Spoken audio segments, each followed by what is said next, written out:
Hello and welcome to Find Your Freedom, a podcast dedicated to helping you truly find freedom in all aspects of life. Join your hosts and their expert guests as they share practical tips and strategies for finding more freedom in your life. It's time to take control of your life and create the future you want. Let's find your freedom. Here are your hosts, Lenny the Boss and Omid Rad Investor.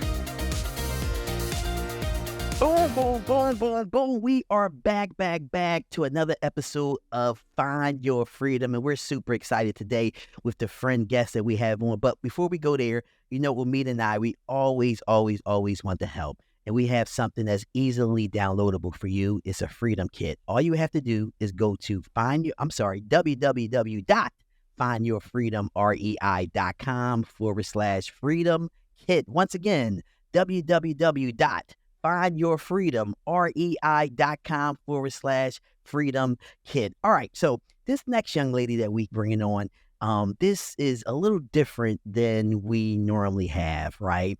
And honestly, she's probably the most important part and piece to this puzzle. So this is something that you totally 100% want to pay attention. So pull your car over, right? Tell the kids to go play in the backyard, and tune in because you're about to learn a lot. She's an interior decorator, all right? And if you haven't seen any of her work, then I'm telling you right now, you truly are missing something, okay? And the great thing about her, and I'm going to say this again, the great thing about her is that she will help you design on a budget. So with that being said, Jenny Yee, how are you? I am fantastic. Thank you for having me. I'm so excited. All right, fantastic. So before we get into your coolness, because honestly speaking, and I'm not just saying this, but I think that the things that you do, for your clients are super cool. Can you just give the listeners just a little background on yourself? Yeah, absolutely. I actually used to be a flipper. So I was a flipper. At the time I was doing law. I did it on the side. I never thought it was going to be a real thing. And then I turned around and I had investors who wanted to go into my flips with me. And I was like, I'm okay with my money, but I'm not quite sure. Are you sure? You sure you want to give me your money? I'm not sure about that. So that ended up working. And then that turned flipper into long-term rentals. And then my long-term rentals actually converted into short-term rentals. And then from there, it just kind of manifested in that I was good at what I did. And I had friends of friends who then had referrals. And then before I know it, investors flying me around the country. And then now I am 3.5 years into, so I own my own design firm. So we are one of the few actual short-term rental design firms, hospitality design firms, not just a side gig, not just your average decorator. So we product source, we design, we set up, we help you with your marketing, your business plan. I have an STR-specific bedding line that we put on automation for hosts. So we do the whole thing, whole gamut, travel the country. And it's pretty chaotic, but fun and a great time. Wow. You've pretty much dominated in a couple years. I think that's really impressive that you can start from just flipping and being an investor to kind of transitioning and pivoting into all sorts of different business ventures. Maybe let's go back a little bit. So yeah. I know you were very active in the Bigger Pockets forum. So how did you even get started sharing and people getting to even know you? Because I think that's the first piece of, even starting a business. Yeah, absolutely. 100%. So one of my flips was actually featured on a Bigger Pockets episode. So this was way back before I'd even gotten to the level of STR wasn't even a thing in my mind because I really thought flipping was going to be the thing.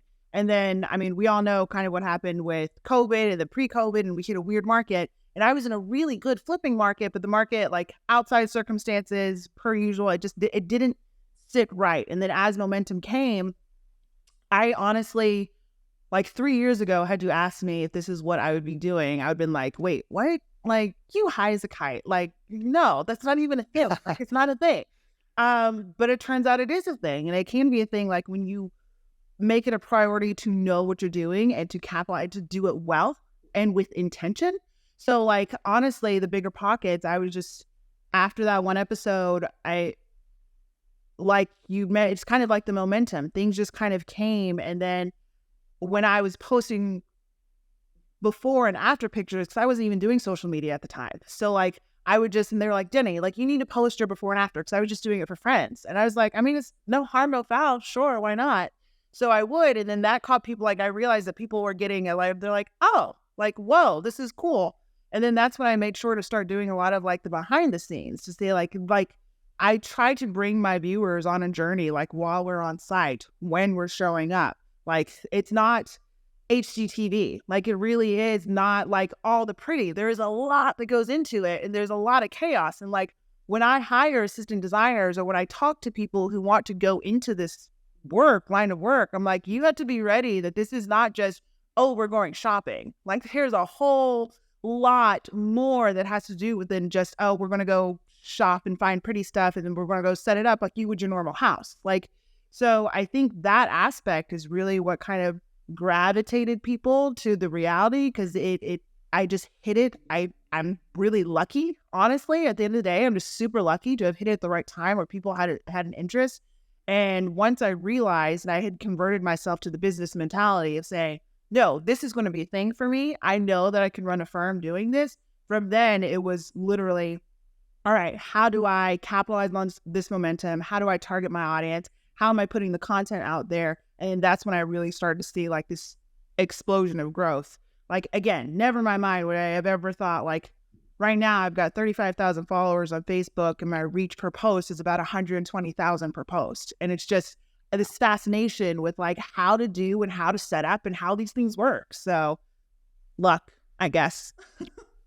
Hey, listen, I'm going to sit here and say the individuals who are lucky are the individuals who are always taking action, right? You know, if you're taking action, then you're lucky. And that's exactly what you were doing throughout your journey and your story. But, you know, I was listening to you, and I found something interesting, because when I think about designing, your home or any of your rental properties, you sit there and you say, hey, now let's get a design in here. Let's go for that. But you mentioned something about feeling, right? Yes. You mentioned something about gotta feel. Can you elaborate on that a little bit more? 100%. So this is one of my favorite things to talk about, mostly because like it sounds weird, but like we design based on feeling. We design based on how you want a person to feel when they walk in the door, how you want a person to feel while they're staying, and how you want a person to feel when they leave, because that's what brings them back. This is a business of hospitality. It is not just about making pretty spaces, because quite frankly, we are beyond the arena where we can just make pretty spaces anymore. Pretty space STRs aren't booking. That's not enough. That is the bare minimum. We're coming out of post-COVID where everybody was bombarded with HGTV. Everybody watched every single episode of every single show. So like everybody knows pretty. That's the bare minimum expectation. And if you look at industries that have been around long before short-term rentals, so like you look at the hotel hospitality industries, even their bare minimum hotels still have an attractiveness to it. So setting up something pretty is your bare minimum for getting in. So the way to step up your game and to make sure that your property is beyond expectation and what people want to bookable is to really capture that feeling of like, oh, this is so cool. Like, I totally want to come back. So I relate to that as far as like the feeling piece. So I have partners on like, let's say 10 plus tiny homes in Joshua Tree, but there's one in particular, this particular partner, all he cared about was, I want it to be a vibe. I want to walk in and I want it to feel a certain way. He spent a little bit more money than our other partners, but his idea was not to make money. His idea was, I want it to feel good. I want to show up, whether it's me or somebody else, and I want it to feel good. Ironically, that's the same property that is the best performing property in our portfolio for our tiny homes. So I relate to that 100%, right? And I know there's like so many people in like the space that are like, oh, you just need an interior design. And it's like, it's thrown out very loosely. So maybe walk us through, how do you make something feel like feel good or feel like a vibe? Yes, absolutely. So like when we have a client come to us, one, it's important. So we do travel the country, so we know a lot of markets. So I will say that when you are hiring a interior designer, I think they really need to quintessentially know, like, there's one thing to know a market data-wise, but there's another thing to know a market as far as your ideal guests and also the type of people that are there and what your guest is going to be doing. So when I say we know a market, we know the people there. So for example, we finished one earlier in the year out in Tampa. So one of the things, like if we don't know an area, most of the people on the team are pretty fortunate to have traveled really well. And at this point, 3 years into the game, like we are pretty traveled. But like we still do our initial research and we're like, what are some of the big things that like the underground blogs are talking about? What are the big things that people are talking about, not on your standard stereotypical Google search? Like, what are the really cool ththings? So for Tampa, for example, Ybor City is coming up. And Tampa turns out to be the home of the oldest Cuban cigar rolling factory in the country. And Tampa was actually built around that. So like we knew from that moment that there was an entire subset of the population that was just going to be really cool, really unique, outside. Like you're not going to find that anywhere else in the country. So that's where we ran with our theming. So like as soon as we got on the ground, we immersed ourselves in Ybor City. Like we shot local there. That's where we got our art. We toured the factory. They actually showed us how to hand roll these cigars. We talked to the local people who gave us connections. And then like we went to the local bakeries. And when I say local, like you're going to hear me use the word local a lot. Like we're walking into this bakery and we're clearly not Cuban descent in any way, shape, or form. And like the people who are like in there out, like this is their everyday. They're like, I'm grabbing my food and my drink and like I can go in 2 minutes. We're standing there like, oh my God, what do we order? And like I can feel the like you are messing up our entire system right now. And I'm all like, just give me one of everything. I want to taste it all. So like we're going, but part of that is like you're understanding the people and you're understanding the culture. And then we also shop, like we don't just big box shop. Part of the way to capture this feeling is you're not just big box ordering. You're not paying attention to like pure brands for this name, like the namesake of brands. Like we found key pieces on Facebook Marketplace from local families who are selling. Like we found this beautiful piece of art from this Cubana jazz musician that came from some person's grandmother's house and it was fine. So that went into the living room. So like at the end of the day, we actually had a client reveal on this one because she was local and she's like, this feels like Little Havana. Like this feels like you respected the culture here. And that once it was on social media, it translated. People were able to see what we had put into it because it wasn't just a standard stereotypical. So like when I say based on feeling, it really is honing in on like, if you were going there, how do you want to feel and what do you want to experience when you leave? Nice. I love everything you just mentioned. All right. On learning, the culture. So let's actually do a role play here, if you don't mind. All right. So I have a property. Okay. And I want to hire you because I saw you, out there doing your thing. I'm following you on social media. So how does he, because I never used interior decorator ever in my life personally. Right. So like, what's the interaction for those that is sitting here listening to the episode right now on Find Your Freedom and saying, man, this Jenny girl, she's on it. And I really want to work with her. Like what as a person, as an investor who owns a property, like I'm assuming I reach out to you, like what's the next steps?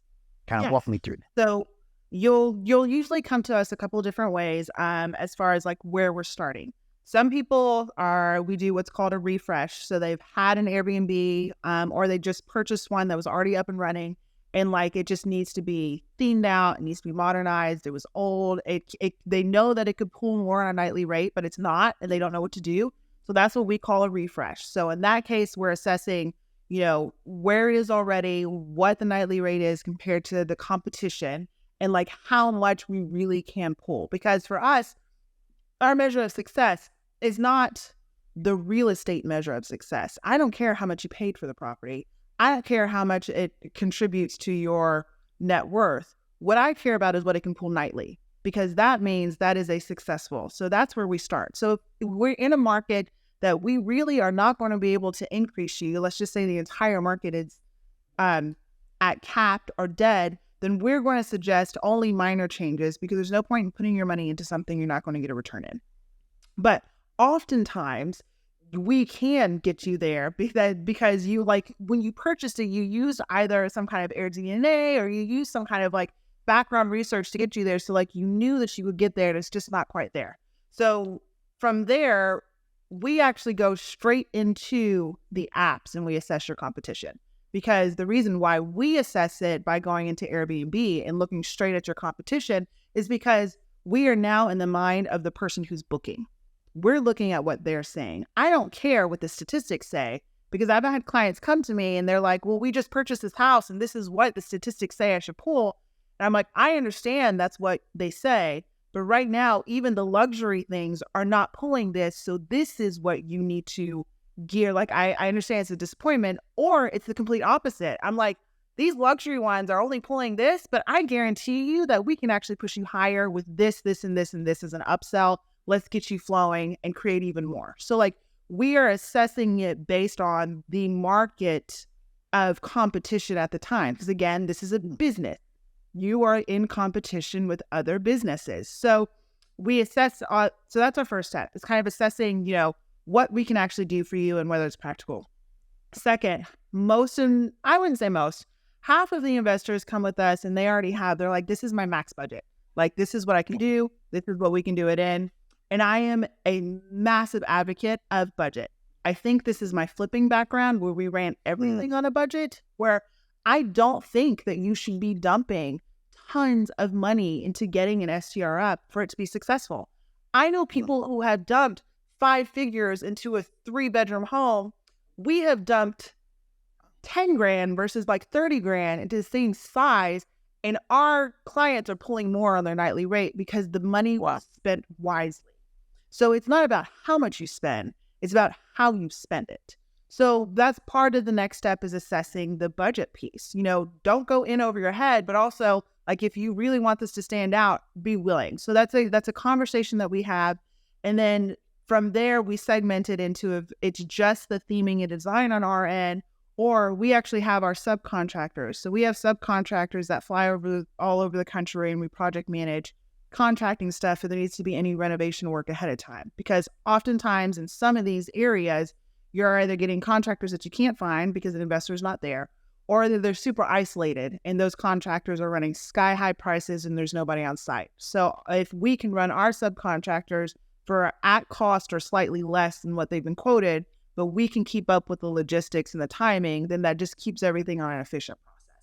So we then assess the process. And then from there, I will be completely candid with you so that your listeners know, when you sign a contract with us, we have complete autonomy over design. Like, it is a complete surprise at the end of the day as to what you're going to get, but you're hiring us because we know what we're going to give you. So we need the freedom to develop that. And that's not for every investor. I completely understand that. That's not a fit for every investor. But I would encourage the investors who are hesitant because they want to have too much say in that process, that if you think of this as a business model, just like you would hire out your cleaners, just like you're hiring out your co-host or your managers, just like you're hiring out your handyman for their experts, you're hiring out the design and setup for that too. So like, don't have so much hands in your pot because you think that you can manage it and it will compromise your nightly rate. And if you are a good home decorator, like, you might have a beautiful home, absolutely, that doesn't necessarily mean it translates to a hospitality themed style setup for guests coming in and out multiple times. So yeah, I've heard you say this before. The pretty doesn't translate into experiences. Yeah. So how do you determine what the experiences are for the local market? So let's just every market is of course different. You guys have been into so many markets. What are like 2 areas that you typically target specifically, let's say, to get that experience or create an experience in a particular space? Absolutely. Honestly, on our end, it's research. We put a lot of research into the market before we go. So like, for example, while we just said the Havana for Tampa, we had another property in Tampa just a few weeks later. Of course, we're not going to repeat the same theme. We actually went pirate in Gasparilla because Tampa has this huge Gasparilla festival that it's known for. So that is a pure travel destination that we know there are going to be guaranteed people coming in specifically for that or to visit that. So that translates to another way of showing your local market. When we went to Gatlinburg, so we just did 5 properties in Gatlinburg, and they were all refreshes. So in that essence, Gatlinburg is a really good example of like a difficult theming market because everything's already the same anyways. And because everything does well there. So it's interesting now because everybody's kind of capped out on the amenity side in a place like Gatlinburg. Because if you don't have that type of amenity, you might as well not be in the game unless you're in the condo area, pure like in Gatlinburg proper. So, but if you're in the cabins and you already have the amenities, what happens? 2 things happen. If everybody has the same amenities in a market, you either have to compete based on how your property looks, or you have to compete based on undervaluing your property and underselling and decreasing your nightly rate, which obviously that's not the one that you want on the back end. So you want to do it in a way that looks well. So in all of our refreshes, we had to make sure that, one, they were all different. We weren't just doing the same exact thing for all 5, because that would be an easy way to do it, but not helpful for the investor. But what we really did was hone in on, and oftentimes this happens just in cabins in general, like whether you're looking at a cabin in Broken Bow, whether you're looking at a cabin in Gatlinburg, or even cabins out in Branson, and some of the other places that are, like, they all look the freaking same on these pictures. Everybody's ordering the same moose. Everybody's ordering the same, and like, like in some places, like there are not even moose in Gatlinburg. I'm like, there's no moose that are here in Tennessee. Like, don't it's on Amazon. Like, so part of it is like really just knowing, because what happens is all those details, while you may not intentionally know it, when you walk into a space, you feel it. There's something about what your body subconsciously feels when a space is curated the right way. So like when we go in, we really honed in on some bear theme, not much because there's a lot of bear like theming out there, but we modernized the bear theme. We pulled in a lot of the history of Gatlinburg in our accents. So like for one of the properties, we built a headboard for the king bed. So we built this massive headboard that had this waterproof seagrass green and black wallpaper, but we ordered this giant Great Smoky Mountain antique map. And that's what we actually put on the back of the headboard and framed it out rustically. So you walk in, and the pendant lights we made sure were very, because this is Gatlinburg is still Tennessee. Tennessee has a very rustic, down-to-earth vibe. Like, you know, when you have crossed the border into Tennessee, just like from Nashville all the way to Knoxville, there's a certain vibe. So like, that's what we wanted to pull into this Tennessee cabin. So it's all about the accents and understanding, like, even if you can't hone in specifically on a market because you don't know, you can hone in on a state vibe and hone in and make your cabin different than like what you would put in a Broken Bow cabin. So like, we really went to antique markets. We found the cool, like literally these cool, like the coolest boxes that were handmade in Tennessee, and like cameras and vintage items and antique maps, like all the things that you walk in, Great Smoky Mountain, black and white pictures from people who had been there. Like, when you hone in on those aspects of the history, all those details matter when someone walks in, because they'll notice it over time while they're there. And they're like, oh, look at that. Did you notice that? Did you see that? Like, this is, and you combine that with the comfort and need of wanting to be in a cabin. And again, these are just examples of cabins. But that's how you hone in on your market, really, is going back to, I keep saying it, but going back to the feel. Like, that is the research. And we genuinely pride ourselves of like, I've got some of my team who intentionally will be like, okay, if you ever book a place, like a properties in this place, I'm the first person. I get dibs because I like the market. That's cool. Like, so like when you're getting into the nitty gritty of the local, and you're not just shopping on the pictures or not just shopping on the big box websites, like everybody, you'll see that I shouldn't say everybody. a lot of people, you'll see a lot of art repeated in STRs as you're like scrolling places because they're all ordering from the same thing. And I get it, it's convenient, but it's not the translation of what you're trying to get to. Okay. All right. Check this out. Now, let's say I'm an investor. Call me John, right? So I just purchased a property and, I'm happy, right? I believe I'm going to kill it. So I put it out there and it's not killing it, right?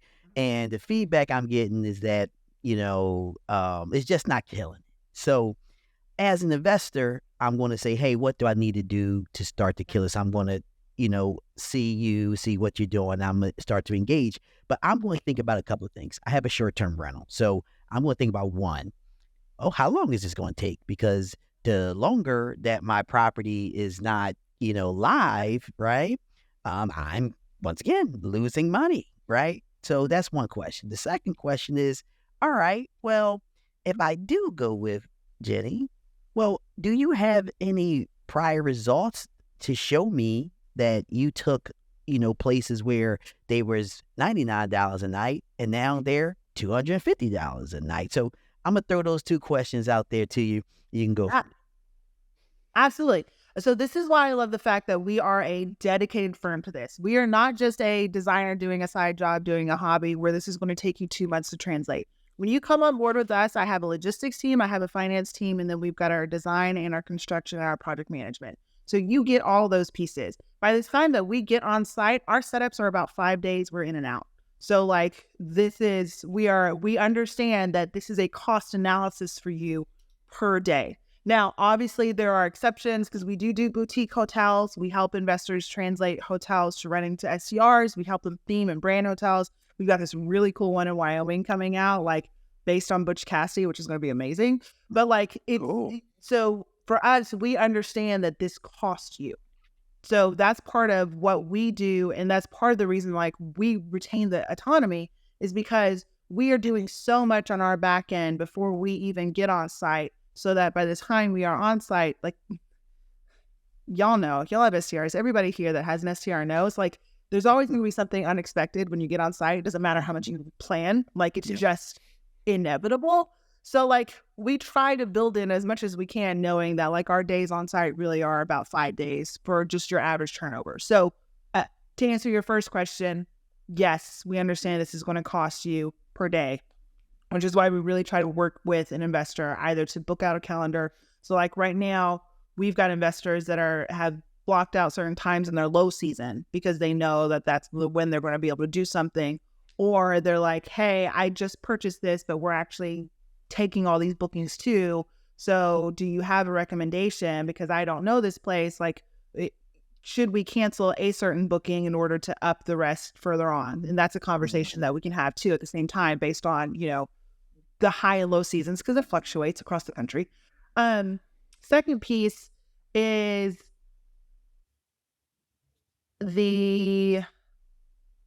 remind me second. Not a problem. So you got 5 days on average that you take in and out, right? Which is fantastic, right? And then the second piece was, hey, I want to see some results, people who is listing for $99, maybe now listing for $250. Yeah. Yes. Proof of concept. So, I always, and I'm going to inadvertently maybe make some enemies in the STR design world by saying this. Hold on. Let me preface this. Then your pockets are going to kick me off before I even get to the combo. Okay. So, our proof of concept, there are, and I get it because I was there too, where I was trying to prove myself as a designer in these spaces. We are now at a place where we are in the quote unquote Airbnb bust, and people really are struggling. So, in hiring a designer, it is so important that you are not hiring someone who is honestly starting out at this point. Because, and I'm not saying don't, I'm saying that knowing that if you do, you are running a risk as an investor. Because a designer should, one, know how to work with an investor, Two, in this place where before, when everything was doing good, you could make mistakes and it wouldn't cost the investor money.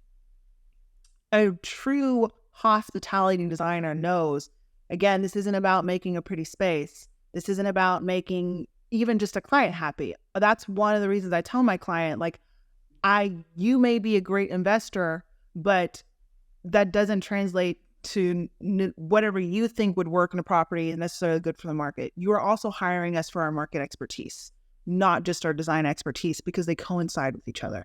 A good hospitality designer, that should coincide with each other. So the mistakes that a person makes now is going to cost you guys far more than it would have cost you 2 years ago, because you would have still booked even with those mistakes and could fix them on the back end. So part of this proof of concept is we are proud to say at this point, like, we've got multiple 3-figure portfolios of our before and after of what we've done.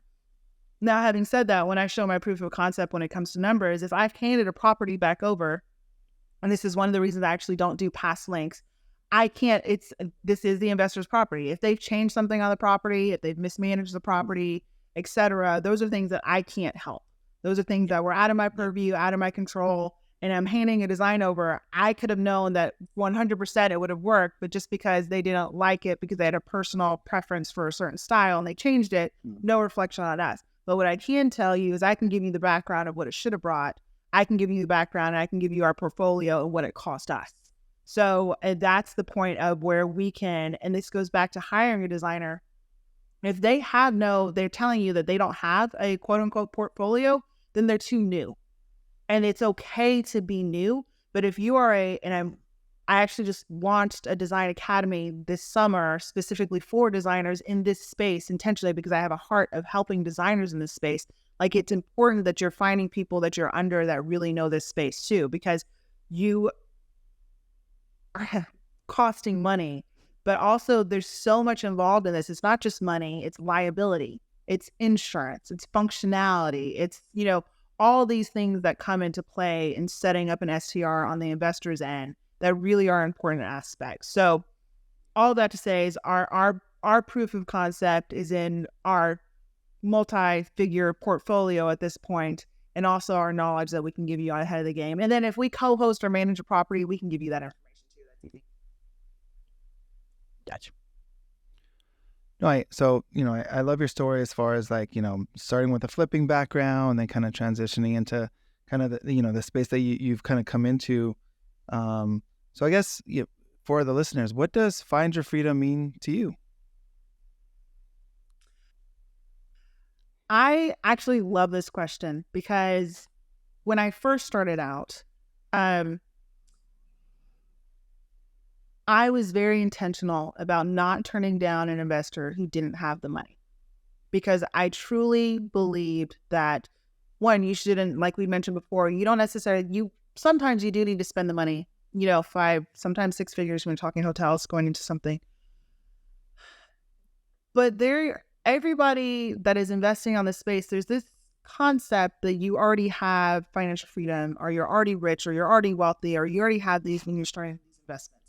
No, so many people are starting these short-term rentals or going all in a partnership in a hotel because they're first step to trying to build something.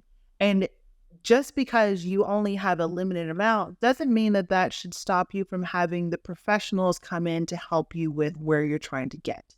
You don't have to compromise just because you don't have this at the moment and you're starting out. Because, hey, like, I was just starting out by helping friends, and now look where we are. Everybody starts out. So to me, the finding your freedom, and that's part of every investor that we work with, like, honestly has a story. I can tell you the stories of all the people, from a single mom who literally just had her and her daughter, and they were like, I've got a room, I just need the funds. And now she's on her 3rd STR at this point now, to, a family who had just immigrated here and had been told about this and didn't know what to do, but had the funds. And it's just, everybody has a story. And that aspect of finding your freedom, like, we really are creating these legacies for people. And our version and my version of finding my financial freedom is being able to know and walk away knowing that I have set up a person for success so that they can also find their freedom. Like, honestly, that is my daily translation of financial freedom, and I wouldn't change it for the world. You know what? That's absolutely amazing. I really love that. I really love that, you care. And that's what it sounds like. It sounds like you care to get to know the person and how we work together to get to a common, point. And it's just not a lot of people out there like that anymore, just for you just to say, hey, I know these individual stories. And I think that's just amazing. So how can people find you? Like, people going to want to be all over this. Man, they're going to say, well, Jenny, I need you, girl. How can I get Yes, we help.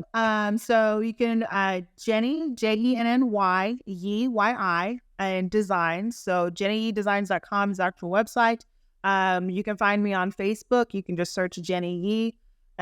We post all of our background interactions. We do a lot of on scene, so people really can get an idea of like the crazy and the cool when we find these things, what we're doing. I have a tendency of like, whenever I find super something cool, the first thing I'm doing, I'm like, oh my God, guys, like you have to see what we just did. And then also Instagram, Jenny_Jenny Designs or Jenny Designs. And all three of those methods have points of contact. So you can either message through any of the socials or through the website. All right. Great. And then you can also find me with you guys, because I'll be at BPCon this year. Come talk to me. Come say hi. Be on the panel. Oh, cool. That's exciting. Yeah. Super. Yeah. Hey, so how we end the show is we end the show with this big boom. All right. And we like to bust some speakers, and hurt some air drums if that's okay. So with that being said, how we going to do this is, I'm going to do a countdown. We'll count up or whatever. 1, 2, 3. And all three of us in a uniform manner are going to say boom as loud as we can. Sounds good? All right. Let's do it. All right. 1, 2, 3. Boom. Boom. Boom. Awesome. Listen, man, we just had a fantastic episode with Jenny. And one of the things that I really love is that she cares. She cares about you. She cares about your success. And she's going to work with you to make sure that happens. And it's not always about the money. It's about the feel. It's about the experience. And Jenny has a unique way of capturing that. So please get in contact with her, because she can really take your place to areas and spaces where you just can't even fathom. Now, with that being said, here at Find Your Freedom, we have a freedom kit for you. So you can sit here and just find your freedom and start that road to finding your freedom. So it's easily downloadable. All you have to do is go to www.findyourfreedomrei.com/freedom kit. Once again, www.findyourfreedomrei.com/freedom kit. Yes, so this episode was absolutely amazing, and we want you to take a listen to it. We would like for you also to leave an honest 5-star review, because that's how we are able to bring more and more episodes just like the one you heard today. All right. And make sure you share this one. Okay. Share this with your mother, your brother, your sister, your cousin, your aunt, your uncle, any and everybody, all of your coworkers, everybody that's in your contact list. So until the next episode of Find Your Freedom, we talk to you soon. Peace. Thanks for listening to Find Your Freedom. Be sure to subscribe wherever you listen to podcasts. While you're at it, please help us spread the word by leaving a rating and review and sharing the podcast with friends, family, and colleagues. Until next time, get out there and find your freedom.